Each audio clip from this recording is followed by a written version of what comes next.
Good morning. Say that again, game of celebration. Good morning. Good morning. All right, all right. Welcome back to Atlanta. Welcome back to Mercedes Benz Stadium. Welcome back to the Cricket Celebration Bowl 2022. What a season it has been. A season like no other. A unique season. Fire burned brightly, but a flame that was lit on this platform. Celebration Bowl.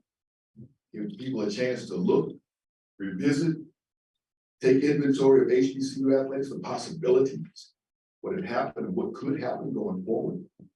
We're so proud to have two teams coming to represent their conferences. We're looking to win this game for the first time. As we've been told, the media is going to have a chance to ask questions. Those of you who are joining us virtually, thank you for joining us. You won't have the ability to ask questions, but you will be able to listen to all the comments that will be made today. All right, let's get things started. Let's welcome to the stage Executive Director of the Cricket Celebration Bowl, Mr. John Grant.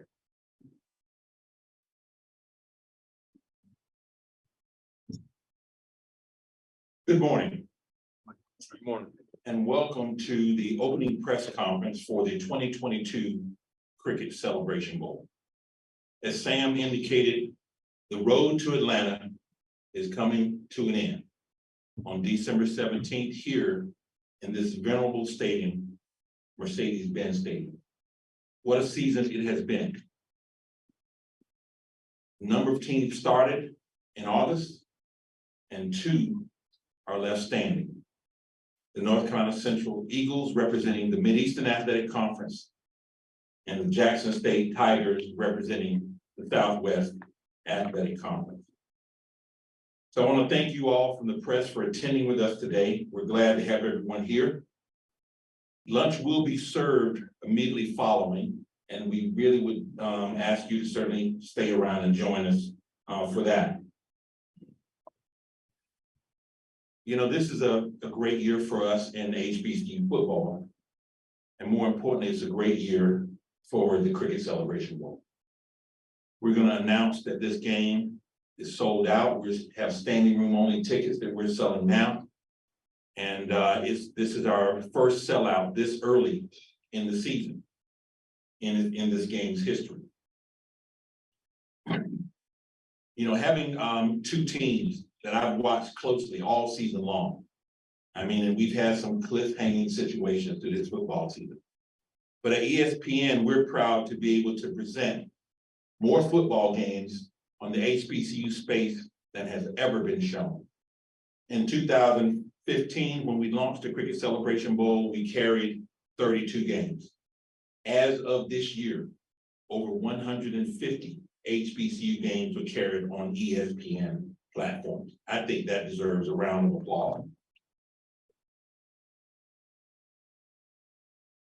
We have a full weekend around this year's games. It is focused on certainly that we create three things for our staff from our perspective.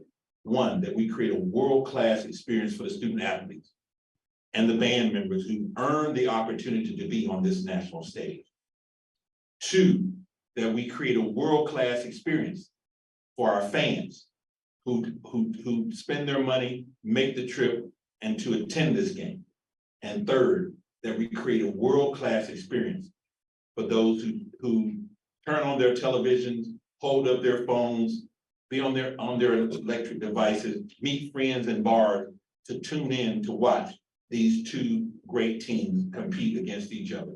And this is going to be an exciting game. We've got a lot of things happening in Sam, and I'm sure they will talk about that in a moment. I do want to take a moment of personal privilege. And I want to acknowledge Coach Deion Sanders, who came into Jackson State in 2020, and who now, as we all know, has accepted the opportunity to be the head coach of Colorado. But in his time at Jackson State and the commitments that he made to really elevate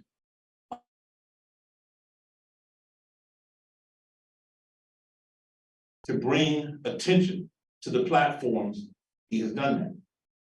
To demonstrate to our young student athletes that you can come to HBCUs, you can be seen, you can get an opportunity to demonstrate your talents, and you can move on to the next level. He has done that. So for that, we're grateful. We're grateful that this stage will be his last stage that he will at Jackson State. And we're grateful for that. So if you're out there listening, Coach Sanders, on behalf of the Cricket Celebration Bowl, thank you, and we can't wait for you to arrive here with us. A week full of activities starting on Wednesday when our teams arrive. Man, we're going to show them the time of their lives. The Coca-Cola Companies has a welcome dinner called Taste of Atlanta at the World of Coca-Cola. On Friday, we have activities with them and the National Football League, careers in the NFL off the field. Existing partner, we're going to give them an education moment around financial education and financial literacy in a new game that they have called financial football. So it's going to be competitive, but they're going to learn something while they're here as well. Thursday night, we will have our Champion Circle Showcase, where we will be inducting Coach Buddy Pugh into our Champion Circle as the winning coach of the 2021 Cricket Celebration Bowl. And I'm pleased to announce to you today, we will be also launching our inaugural inductee into the Cricket Celebration Bowl newly created Hall of Fame. And that inductee will be Mr. Tariq Cohen, who was the most valuable player of our inaugural Cricket Celebration Bowl game and went on to be drafted by the Chicago Bears. We're excited that he's going to be here and to accept this honor, and we can't wait to induct him into this year's Hall of Fame. Friday, our fan experience, we will be hosting a fan experience from 6 until 9 at the Georgia International Convention Center International Plaza. That fan experience will also open on Saturday, and we have concerts, fun activities that will take place for all of our fans. And before I close, I do want to take a moment to acknowledge our representative from our title sponsor, Cricket Wireless, PJ Parr, if you understand. Thank you so much for being here, and let's give our title sponsor, Cricket Wireless, a round of applause. Cricket has a strong commitment to HBCU. They're not only the title sponsor of the Cricket Celebration Bowl, our Week 0 game, the Cricket MEAC SWAC Challenge, but they also have strong relationships and sponsorship with the Mid-Eastern Athletic Conference, the Southwestern Athletic Conference, and the SIAC Conference as well. So they are deeply rooted in the HBCU and invested in the HBCU experience. PJ, thank you, and your team for your investment. With that being said, I'm going to introduce the people you guys came here to also hear from. And I'd like to ask to come up to the podium and introduce the Director of the Vice President. I want to get that right, because I don't want to leave, Ashley will get on me if I leave out any part of this. But he's the Vice President and Director of Athletics at Jackson State University, Mr. Ashley Robinson. And he'll be followed by Mr. Skip Perkins, who is the Director of Athletics for North Carolina Central University.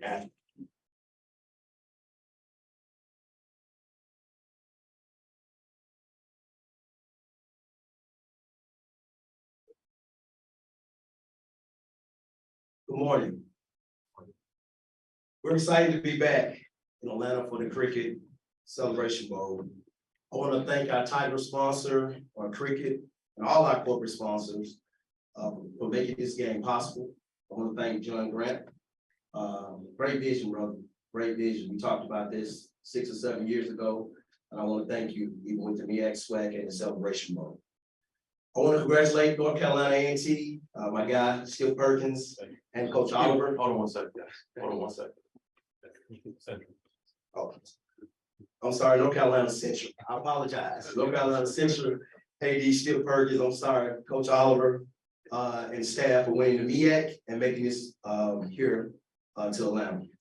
It's certainly been an exciting season for Jackson State University. Our first 12-0 season, our second straight title, SWAC title, 18 SWAC championships in program history. Coach Prime couldn't be with us today, but certainly he's been a force behind the outstanding run of Jackson State over the last few years. And we thank him for all he's done for JSU, HBCU culture to shine the spotlight on greatness of all our institutions. With that being said, we have one more goal to achieve, and we're excited about the opportunity to compete next Saturday. Go Tigers.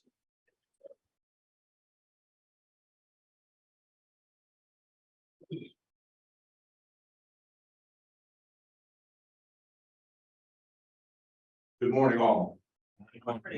On behalf of our Chancellor, Dr. Johnson Akalinie, the whole Eagle Nation, we are honored, excited to be here. I want to recognize the cricket sponsor and all the other sponsors that are here. Thank you so much for your support. And I also want to recognize John Grant. I remember being back in SWAC years ago when this was just in its infancy, and I never thought it would happen. So now to be a MEAC athletic director and see us here is unbelievable. This has been an awesome and fun year for us.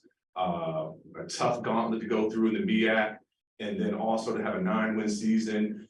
Don't forget, we're only 11 years as a Division I institution, and to see us already, back in this game is truly, truly exciting. We've had some unprecedented growth on campus with our residential halls.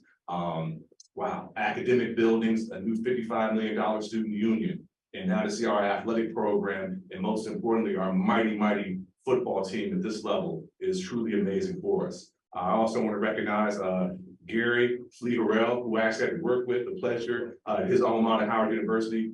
Good to see you back again in this leadership role. Also, Coach Sanders, looking forward to competing against him on Saturday, and Anthony Robbins, someone I've known for a very, very long time. Jackson State is a tremendous, formidable opponent, and we will have to be at our best to give ourselves a shot. But I have a classmate and alum that will make sure that we shine. So Tre Oliver, it's on your watch now, but we are truly excited and happy to be here. Thank you all very, very much.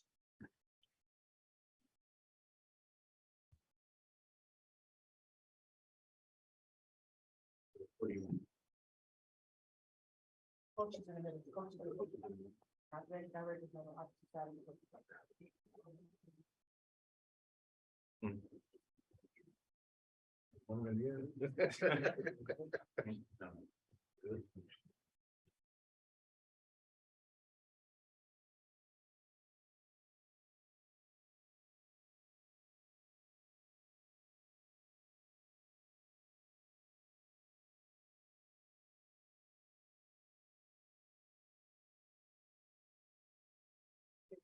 We get the coaches.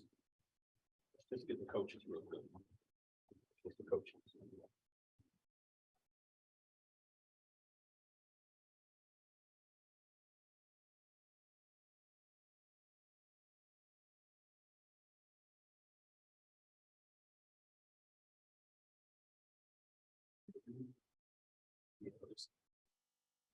Thank you, y'all shaking hands. No, that's it.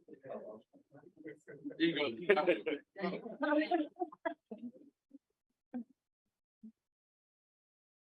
Thank you. Thank you, Jim. Now I want to introduce you, a gentleman you just heard from earlier, but my very good friend, longtime friend, Mr. Sam Crenshaw. Sam Crenshaw has been in Atlanta media covering sports for years and is currently the 92.9 at 92.9 The Game. He's also a reporter for ATO 26, City Channel 26, and is a broadcaster for Georgia State Athletics. As a member of the Georgia GPB sports crew, Sam serves as an analyst for in-studio programs and serves multiple roles for in high school football and basketball and state finals. So without further ado, my friend, Sam Crenshaw.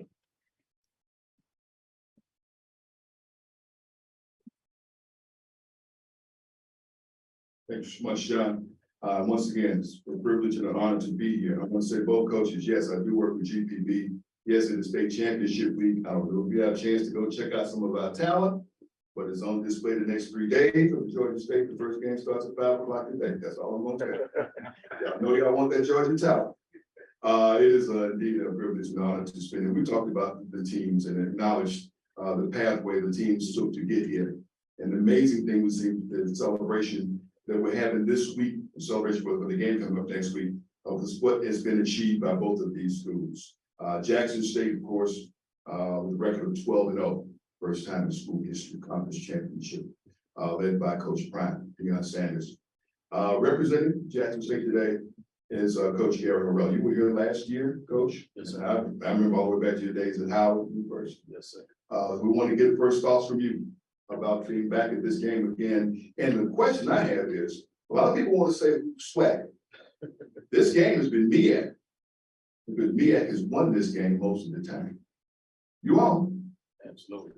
First of all, let's start off by saying it is an honor and a privilege to be here for Jackson State University, to be a part of this platform, this wonderful event.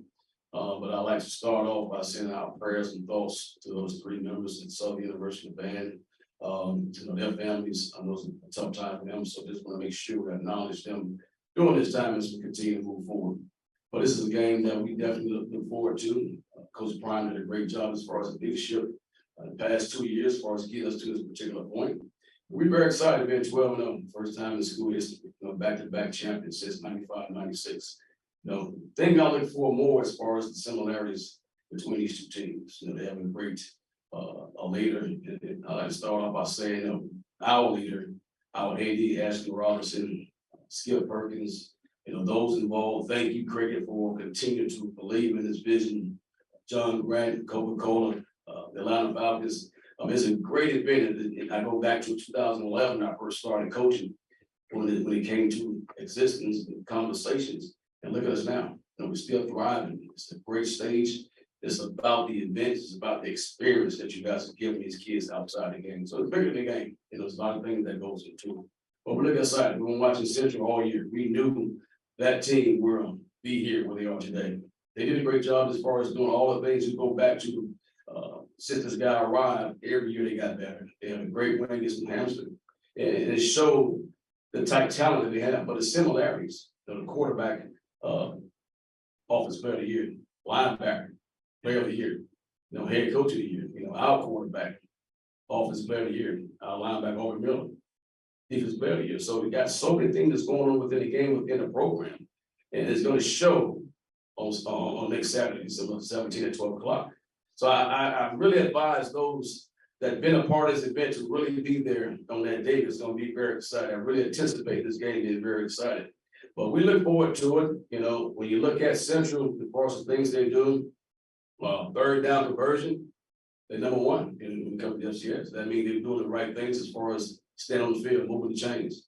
Scoring tied offense, they're up there. I think they're number 6, total offense, number 14. So a lot of things they're doing, that quarterback have been there for a long time. They have chemistry, they have experience. But we know, we've done our research, we know what type of team, we know opponent that we're playing, we'll be well prepared, and we understand that. On defense, red zone defense, they do a good job as far as keeping you out of the end zone. So we look forward to the challenge. But we talk about preparation, what happened when preparation leads to opportunity. Success happened. So we both look forward as far as understanding that we're prepared with what we got going on. We look forward to the opportunity that we have next Saturday on the 17th. And we don't take it for granted. We do not take it for granted. We have a lot of guys on our roster that do a great job. We have a great team, great chemistry. We have a great coaching staff. So the things that we believe from day one, as far as being smart, fast, tough, discipline with character. Every day we thrive on that. We bring it, but you got to give acknowledgement to our fan base. We cannot do it alone. We got through these times, we got through these games with our Sonny Boom, with our fan base. Jackson State University is a great entity, and we always look forward as far as coming out and representing that wonderful university.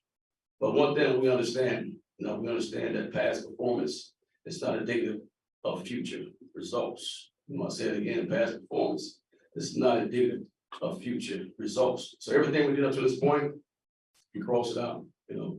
It's a new season. Next Saturday's a new season. We look forward as far as coming out and put on a great show. This is gonna be once again, a platform, a stage that everyone in the country will be watching. And it's exciting to see that the HBCU University is a part of this. And once again, I thank you for really acknowledging Coach Brian, you know, a man that came with a great vision, but it couldn't happen without AD Ashley Robinson believing that vision. But he put his best foot forward, and we understood where we are today, and we're gonna continue to carry out that vision and make sure we represent both universities the right way. Thank you. Thank you so much. Thank you so much, Coach. Those of you who know me know I'm a reporter. I'm always looking for a scoop. And I got a scoop early this season that North Carolina Central will be here from a mentee of mine who's on the team, who after last season got a national championship ring from that school in Athens. He told me after 3 games, North Carolina Central's coming to Atlanta. And sure enough, this happened. I'm sorry, Coach. He told me that. And so they're here. For the record of 9-2, coached by the Eastern Athletic Conference Coach of the Year. Let's now hear from North Carolina Central head coach Tre Oliver. Thank you. It's an honor to be here. I'd like to thank Cricket Wireless and John Grant. Done an outstanding job. Whatever you touch, man, it's been gold from ever since I've known you. So like I said earlier today, whenever I see you, I know good things are happening. Ashley, I know that was a shot that you took. We're gonna talk about that after the press conference. We're gonna talk about the school up the street, down the road. But I would like to thank our administration. And when I got here in 2019, when your vision can be aligned with your upper administration, your chancellor, the athletic directors and the support staff, it makes life a lot easier. And it's easy to, you know, obtain your goals. You know, we did get a lot of honors this year, players of the year, coach of the year. I'm just so humbled and honored. And you can't do that without great people around you. You know, we have a player, Juan Velarde, up for Doris Robinson Student Athlete of the Year Award. And it's not just what he did in the community, but when you have a great sports information director that can tell a story in Kyle Serva, that's how we promote our young men. So, you know, we talk about having great people. When I got here, you know, it was a culture over scheme. I thought that we had to change the culture. It wasn't about X's and O's, whatever plays you call it and all that stuff. We had to get the right young men in our program. A lot of folks looked at me crazy with my recruiting philosophy, and it's not cookie cutter. It's, you know, different for each program. But for me, it was about going out and getting great high school talent. I wasn't with all the transfers because at that point in time for us, I didn't think that we could build our program off of that. It's like this beautiful stadium right here, you know, all the beautiful mirrors and windows and everything. If you don't have that foundation, it's gonna crumble. So I've been blessed. Offensive player of the year, defensive player of the year were both high school football players that we recruited out of high school. And you know, once you get in there, you have to develop. And our strength and conditioning staff, Bulldog and TC, those guys really pushed our culture and everything that we preach. And I talk about, I'm just a piece of. Everybody there is just important as I am, from like I said, strength and conditioning, academic support, our trainers, video, everybody. So, you know, I'm just a piece of it. I'm the one that they put the microphone and camera in their face. But again, I'm just so humbled and honored. Our conference, the MEAC, for me to represent these guys and the talented schools that we have there and the talented group of coaches, you know, again, I'm just blessed to be here. In our conference, we only have 6 teams, so you really can't lose a game. Every game's like week by week, like a playoff. So we did stub our toe against South Carolina State and Buddy Pugh. And usually if you lose one, you know, you're kind of out of it. But I don't know if Buddy Pugh kind of felt bad for me and let us back in there. But Coach Pugh, I appreciate you, you know, opening that door and letting us have an opportunity to get down here.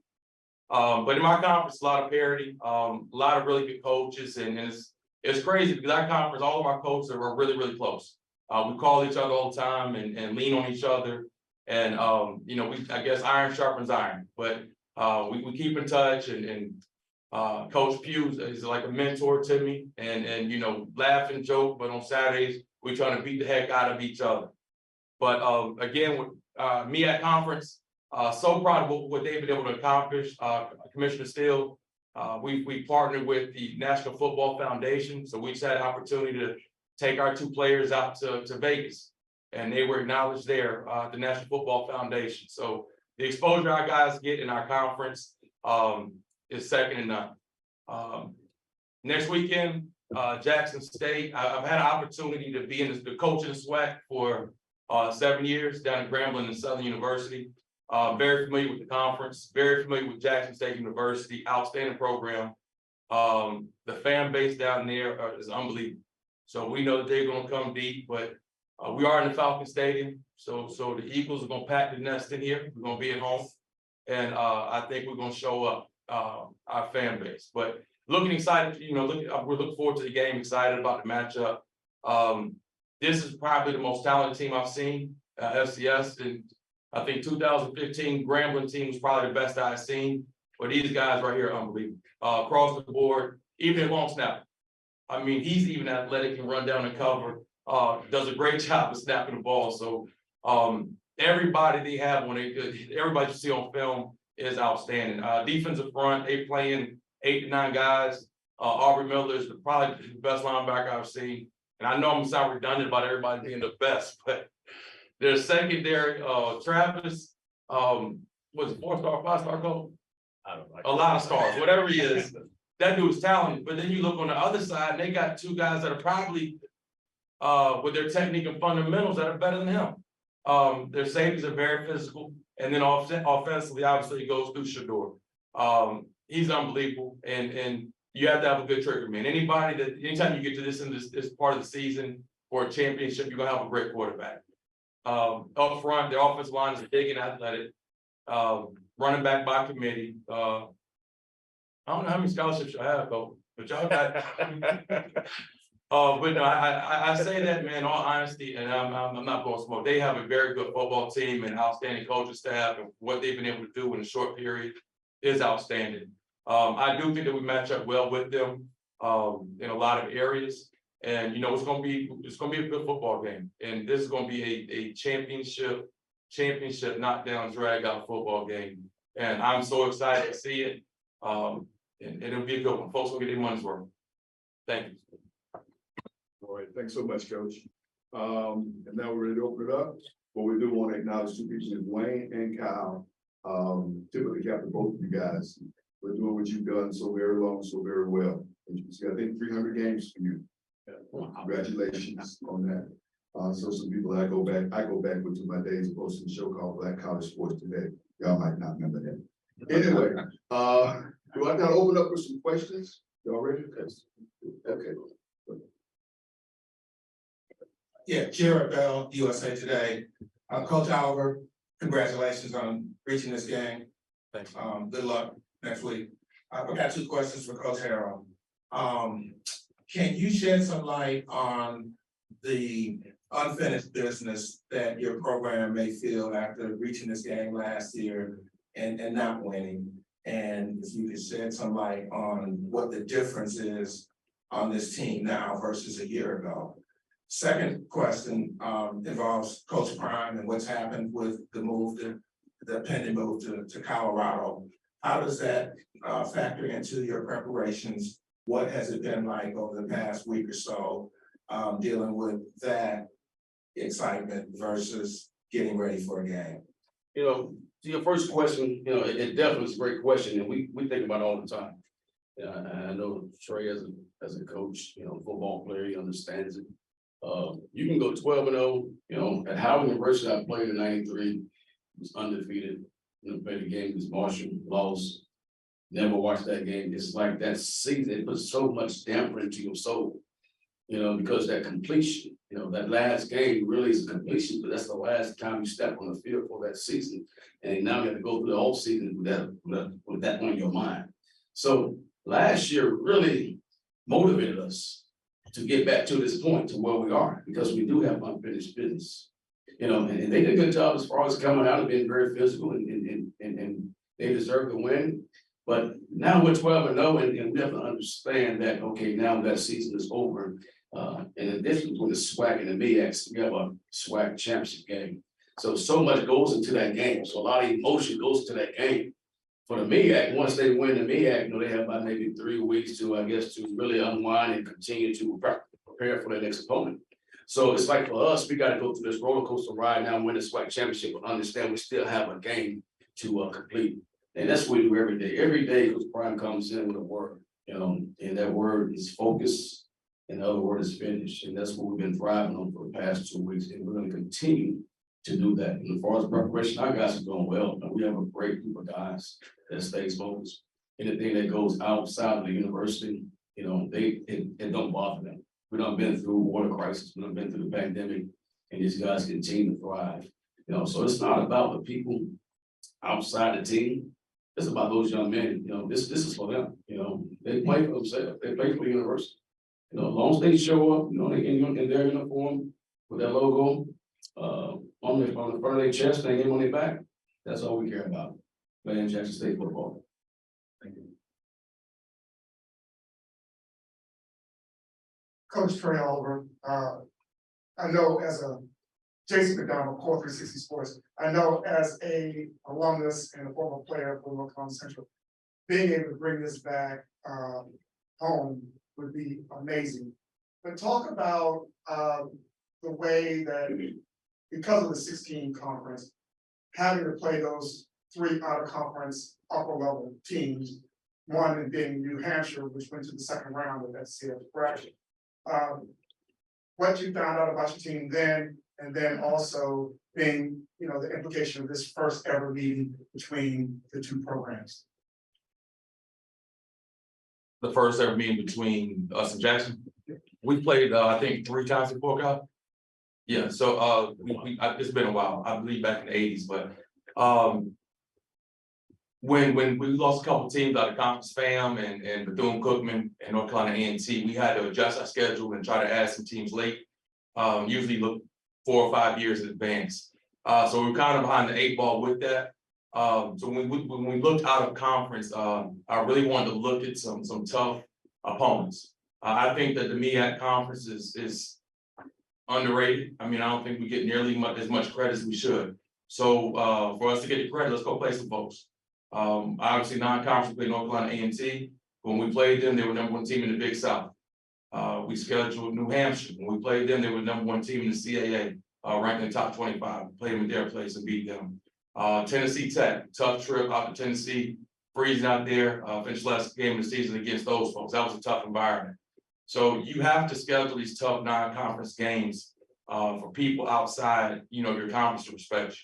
So I think we're battle tested, and you can't sit back and play a bunch of lower level schools that you're just gonna beat up on, and then people respect you. So for you to get respect, you gotta go knock out the big guy.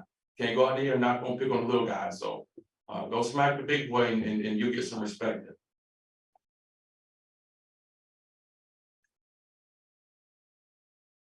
Don Stinson, DNA Sports Talk. We know that this is a business trip for both of you coaches, and winning the football game is the most important thing. What are some other experiences and things that you hope that your players gain by being here?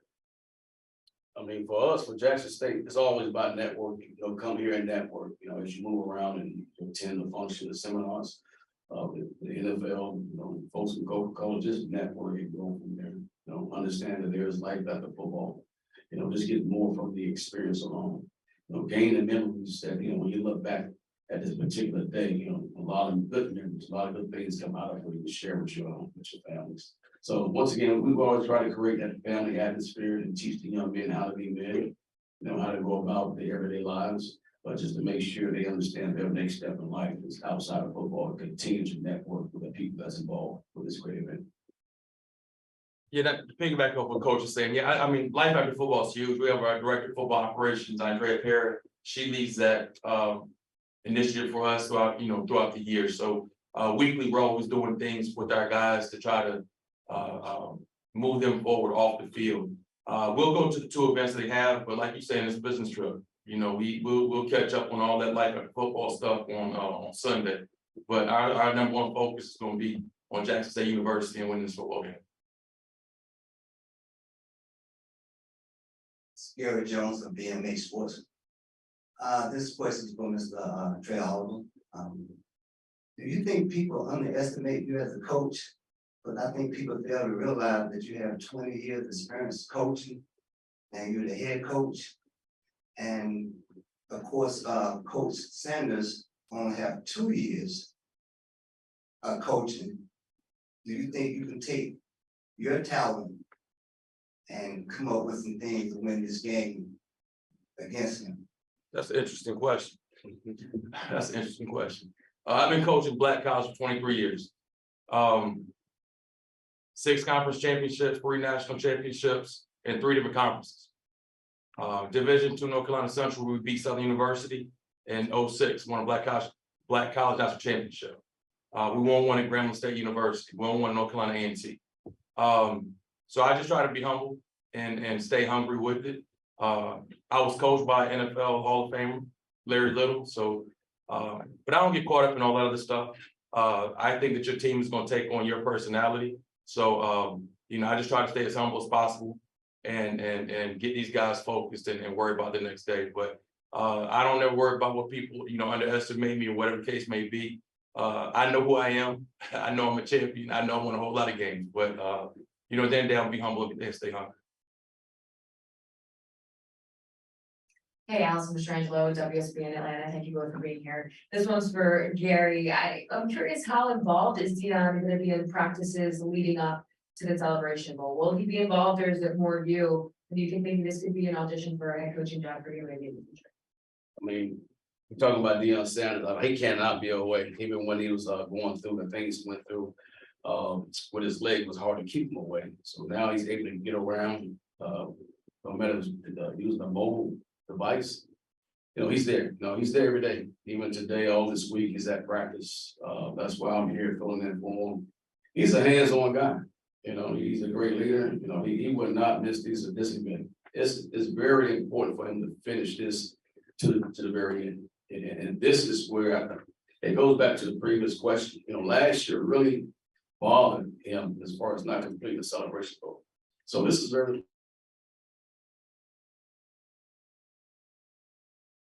prideful, spiritual guy, and we thrive on that. So to your point, he will be here. He won't be set for the world. He's going to be very heavily involved.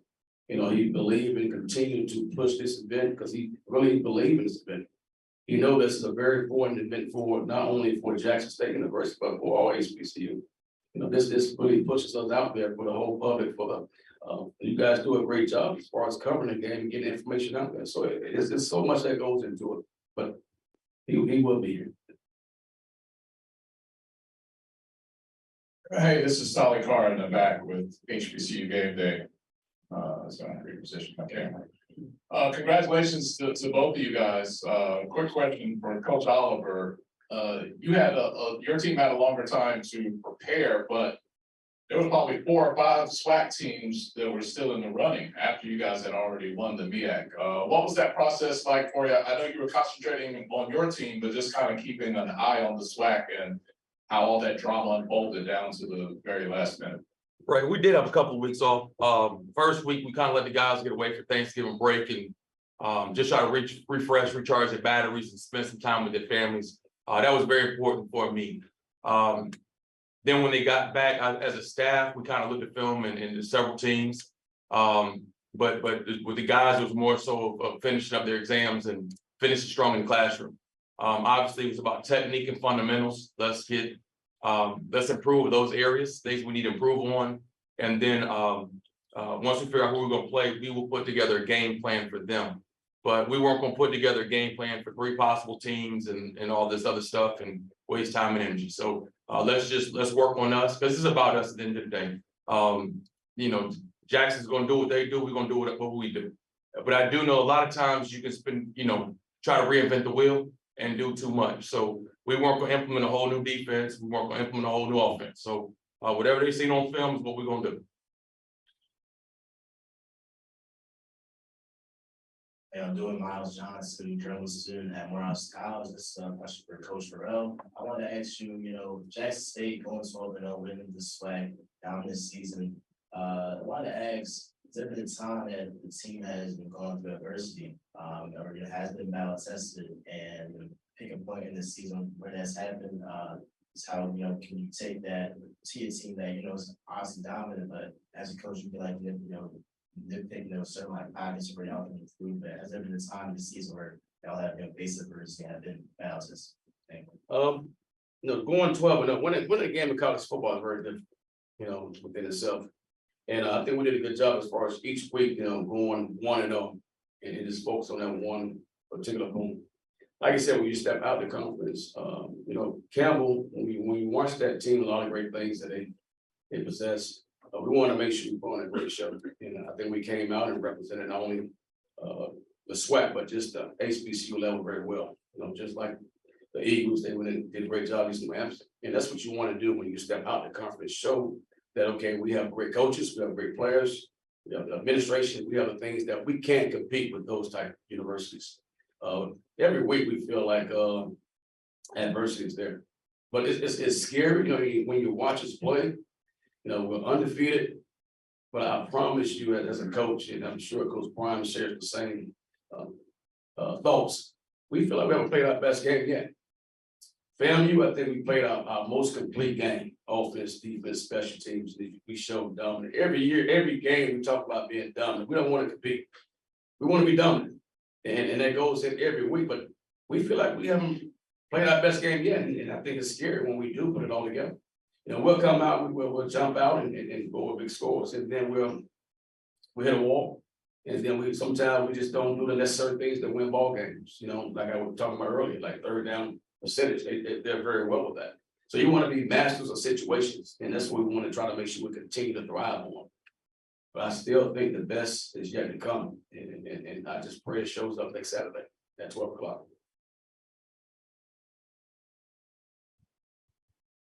Jonathan Simmons from Real Talk Sports and WIGO 1570 here in Atlanta. It's actually for both coaches.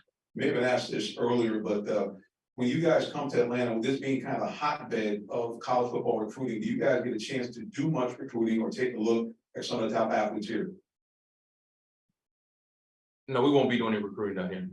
We coming down here worried about winning this football game. I can't say enough about it. I do know there's a whole lot of talent in Atlanta, but we have to focus on the task at hand. So, we'll be, as a staff, we're not going to miss, out and going to games and all that stuff. Our staff will be locked in with our young men in meetings and focused on football games. So there's time and a place for it. And during the season, a lot of times on Fridays, we do go out and recruit. But I think when you have a national championship game online, we're not worried about that right now. To piggyback on that, I think that we did a great job, with our administration, Beyonce Anderson, being here today, that take care of itself. Teams that watch us, recruiting has changed. You get recruited by these young kids today. You don't have to go out and do all the recruiting. They come after you now. They do a good job as far as displaying their talent and sending in information. And you just got to do a great job on your end once you get through the celebration bowl and go through it, filter through all the information and choose the right guy. But we feel like Jackson State sells itself. We have a product, we have a brand, and we're going to continue to put that on stage. Once again, like I said, next Saturday at 12 o'clock on the 17th, but we believe in our brand. We believe that we have a great university when it comes to the education component and when it comes to sports, not only just football, but we do well as far as all the various sports, as far as winning championships. And I know kids love being a part of that. And we don't shy away as far as displaying that on social media. We want to show you what we got. We want to be very transparent. So yes, recruiting wise, we do that every day. We recruit by showing what we do and being who we are.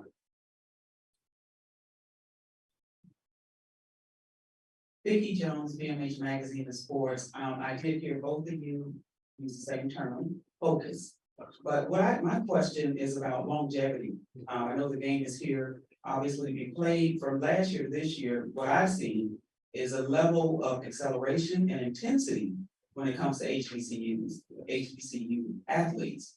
Folks are looking to, like you said, to your point, they're looking forward to get into these schools. There's a collective body of people around the country who have focused their attention on HBCUs, including this celebration bowl at this time.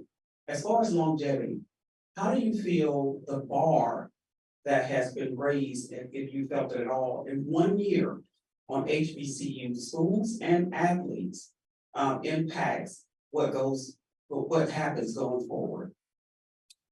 No, I think I want to only speak on this 1 year at Jackson State with my experience. I'm an HBCU guy, I love HBCU, I had a chance to earn a business degree from Howard University in '93. I started at Howard University as a coach in 2002. It was a head coach of Skip in 2011. Had the chance to go over to FAU and experience some different things, and learn some great things, but it just didn't feel right for me. And I had a chance to come back at Alabama State and get back into that HBCU family. HBCU is different, the culture, the tradition that you get on the grounds, on the campus of all these universities. We always, try to make, and then we go out and sell our university. We got so much pride for our university at Howard, Hampton, North Carolina Central, various schools. And we understand that, but all these schools bring great value. And when you talk about longevity, HBCU been around for a long time. It has been doing a great job as far as educating young Black men and women up to this point. And it does a great job as far as giving you an understanding of reality, and I would great, as far as me, my longevity, I would be here today without Howard University, the things I learned on that campus. But everything has escalated to a whole different level when it comes to social media, things that we're now putting out there, also with the NILs, also with things that goes into recruiting. I think longevity, the biggest part of longevity, we sure you understand as far as, go back to what he was saying, as far as the recruitment, when you recruit the right guy, out of high school, when you develop that guy, that's when longevity comes. When you get that guy on your campus, when you sit before him, you talk to him, you raise him like a man, and every time you go home for Thanksgiving break, summer break, the family, the mom, they see a different person they come home, that's longevity. That's how you continue to matriculate a young man, a young woman through the curriculum on every campus to make sure they get a degree. The NCAA got so many regulations that's involved, but when it comes to the administration, when it comes to the coaches, when you do a good job as far as bringing on the right person, the right fit, and creating that culture like you just talked about earlier, then HBCU, when it comes to longevity, it's always going to be in great hands. And I piggyback on him, what Coach is saying as well. Both of us being products of HBCUs, and it's been great. And a lot of folks are just seeing it now with the social media presence and all that stuff. But from where it's come from, when we were in school, I was in North Carolina Central in 94, 98. And, we only had one outfit, and you might have to share a helmet. And Coach come out the field, I get his helmet, he get my helmet, and just don't put my mouthpiece in it. But, from where it's come, coaches back then weren't making any money, and you're gonna have to teach classes and do all this other stuff. But from where it's come, I mean, it's night and day, but it's always been a great thing. You can go back to the Heritage Bowl. HBCUs are unbelievable and have been. And it's great now that the whole world can see it, and we have a platform. But the young men, like you're talking about with the guys you bring in, our team GPA is a 3.0, and our Life After Football program sets these young men, up to get internships. And the opportunities that you get from coming from HBCU and how you develop I think is a little bit different. The opportunities and you have to work for it. Things aren't given to you. Financially, you got to stand in line. Ain't nobody going to do this for you. They're going to develop you, turn you to a man. And I'm sure when Coach got to Howard, he wasn't the man he is now. But I know all the people at North Carolina Central mean the world to me, and that's why I'm forever indebted to them, because they made me the man I am today. And now I'm just trying to pour into the hearts of the next one and develop these young men I have on my team now.